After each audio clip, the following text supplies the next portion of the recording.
You know me on last week.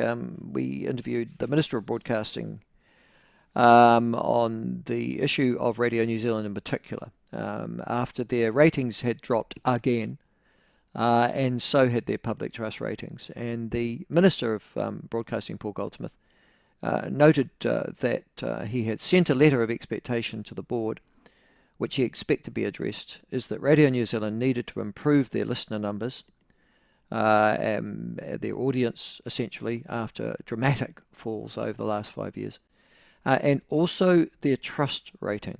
All right. I say that because there's been this little war that's taken place in the New Zealand Herald, which has been entered today by the advocacy group Better Public Media Trust. All right. Now, I've in actual fact interviewed when they first started up the Better Public Media Trust very early on in the show, and I always thought that they were basically a bunch of liberal elitists. But I wasn't sure, and I wanted to give them the benefit of the doubt, and we talked about when I was talking, I think, to Miles Thomas, who was the spokesperson and I think co-founder of the Better Public Media Trust, about why we need to be funding public media at all, in particular Television New Zealand and Radio New Zealand.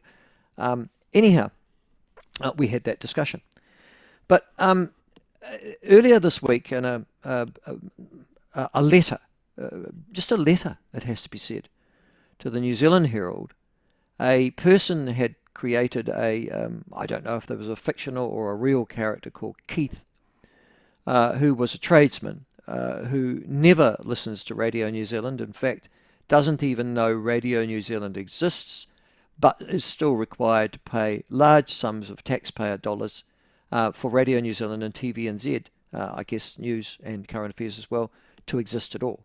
The argument basically was that the Keiths of this world, who are a lot more numerous than the liberal elites of Wellington, are being done in the eye and are essentially subsidising the listening pursuits of the few, and that is Radio New Zealand listeners.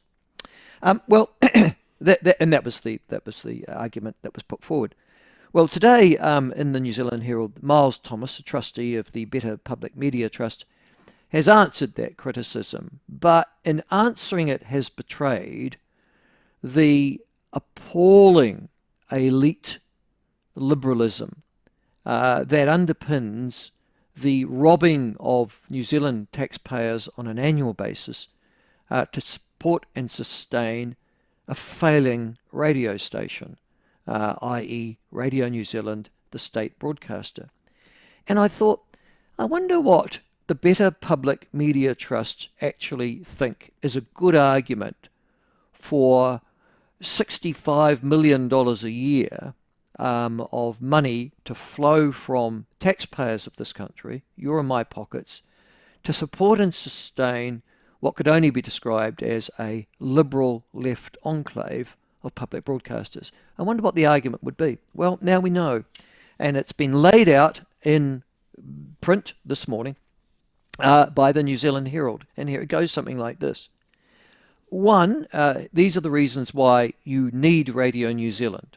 One, according to the Better Public Media Trust, Radio New Zealand is more questioning than other media of the government.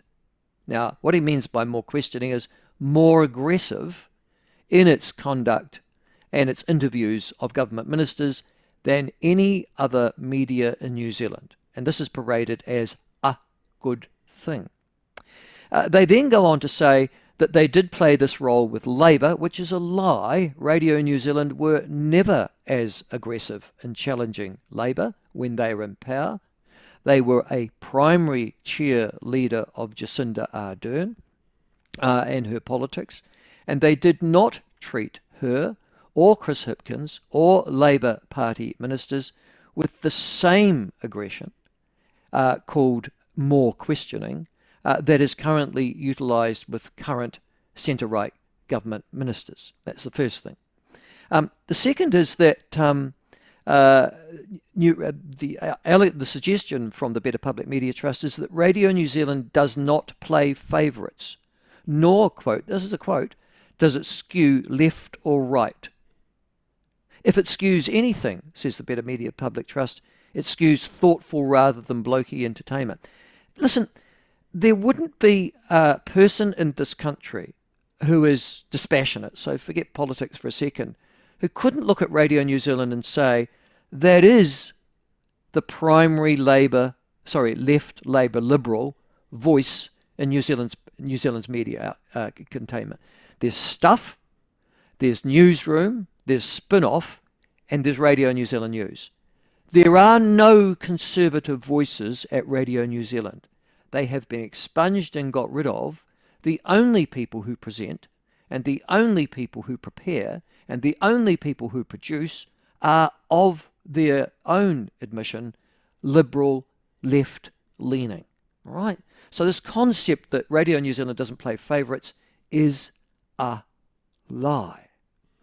They then go on to say that really they don't care about Keith, says the Better Public Media Trust, because, to be honest with you, Keith isn't their audience, even though he pays for that particular station, because ultimately it's not about ratings. No, I kid you not. They say this directly.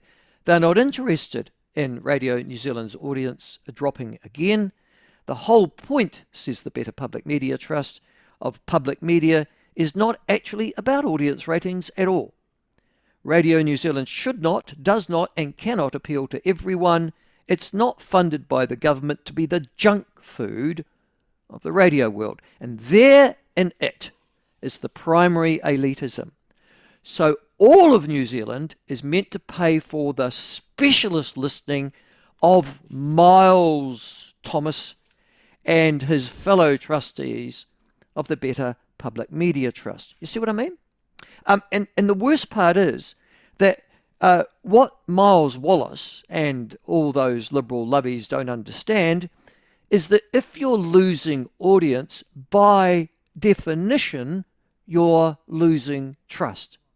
The reason people don't listen to Radio New Zealand, the reason that there has been a spectacular fall-off in their audience numbers, is because people have stopped trusting them as a source of news and or entertainment or information. But of course, the Better Public Media Trust can't see that. But there you go.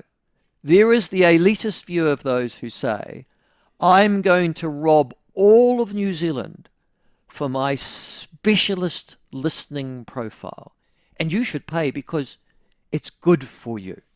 And we don't want you listening anyhow, and we don't care if you don't come, because we, the small elite mob, based probably in Auckland and some of the leafy teal suburbs of Auckland and Christchurch, it's for us, and you can pay for our pleasure. Can I just say to this? 2 words. Bugger off. Those are my thoughts. What are yours?